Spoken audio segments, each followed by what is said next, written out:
Perubahan musim pada umumnya terjadi pada bulan April-Oktober dan sebaliknya Oktober-April, yakni pergantian musim kemarau dan musim penghujan.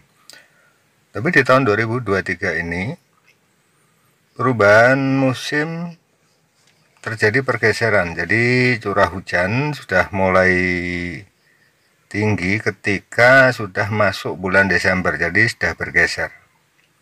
Dalam kondisi seperti ini, karena curah hujannya sangat tinggi, sehingga bunga-bunga bougainville itu muncul masalah yang sudah tua semakin kusut dan kadang menempel menimbulkan jamur, sementara ranting-rantingnya terubus kembali, muncul tunas-tunas baru.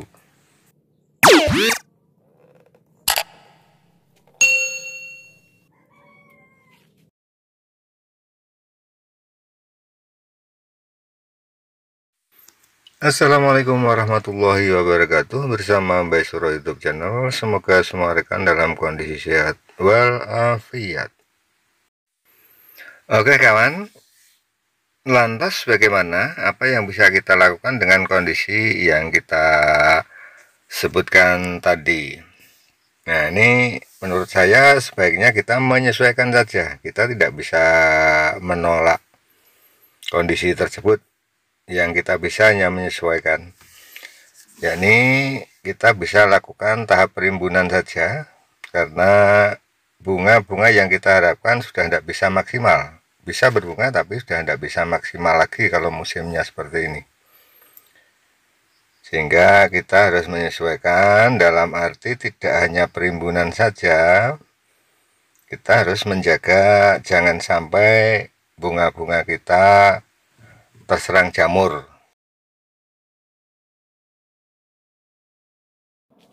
Untuk bunga-bunga yang masih bagus seperti itu, biasanya mekarnya tidak bersamaan, sehingga yang sudah jelang rontok itu kalau intensitas hujannya tinggi, biasanya bunga-bunga itu lengket dengan daun.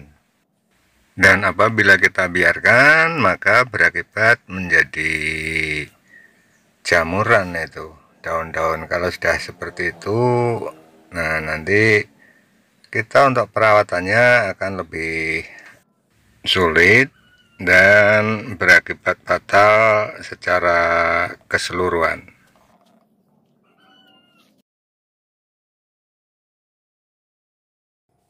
Untuk bougainville yang sedang kuncup bercampur dengan ranting-ranting yang sedang bertunas, nah kayak gini, jadi pangkas saja, sekaligus mengurangi kepadatan daun, dan kita harap kedepannya nanti lebih rimbun lagi.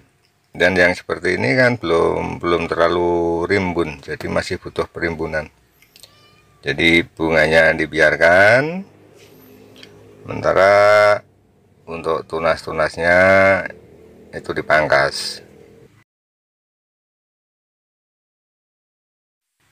Jadi aktivitas kita kali ini adalah insidental lah, membuang bunga-bunga yang seperti itu. Nanti kalau terkumpul di ranting kemudian kena daun, nah ini mengakibatkan menjadi jamuran. Jadi bukan aktivitas yang periodisasi, ndak, juga bukan program. Kita menyesuaikan keadaan yang ada. Nah, sebetulnya bunga-bunga ini sudah maksimal kayak gini karena curah hujannya tinggi. Jadi kalau kita pangkas tunas mudanya dengan harapan nanti akan lebih rimbun. Nah kayak gini sebaiknya kita pangkas saja. Itu lama sekali yang kayak gitu. Nah ini juga lama sekali nanti berbunga, dan itu akan membangun tampilan yang lebih parah rusaknya. Jadi tidak berbentuk nantinya kalau itu dibiarkan.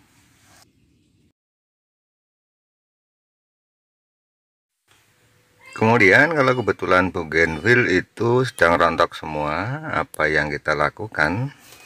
Nah ini satu contoh. Ini semuanya sudah rontok. Nah, kita membersihkan bonggol-bonggol bunga, tangkai bunga itu. Nah, kenapa itu harus dibersihkan? Ini kalau nanti daun-daun rontok bisa bersarang di situ. Pertama mengganggu estetika, kemudian yang kedua ini lama sekali bisa hilang. Kalau kita tidak bersihkan ya tetap tampak tidak bagus. Yang ketiga kalinya ini kelihatannya masih menyerap nutrisi sehingga ada tingkat kerugian nutrisi dari akar itu terbagi-bagi, termasuk pada tangkai-tangkai bunga yang sudah rontok seperti itu. Jadi sebaiknya ya kita bersihkan saja. Dan kebetulan juga musimnya hujan tiba, intensitas hujannya sudah tinggi, ya kayak gini nih. Ini dipangkas saja, bisa dipangkas habis, nah, bisa juga disisakan, tergantung selera saja.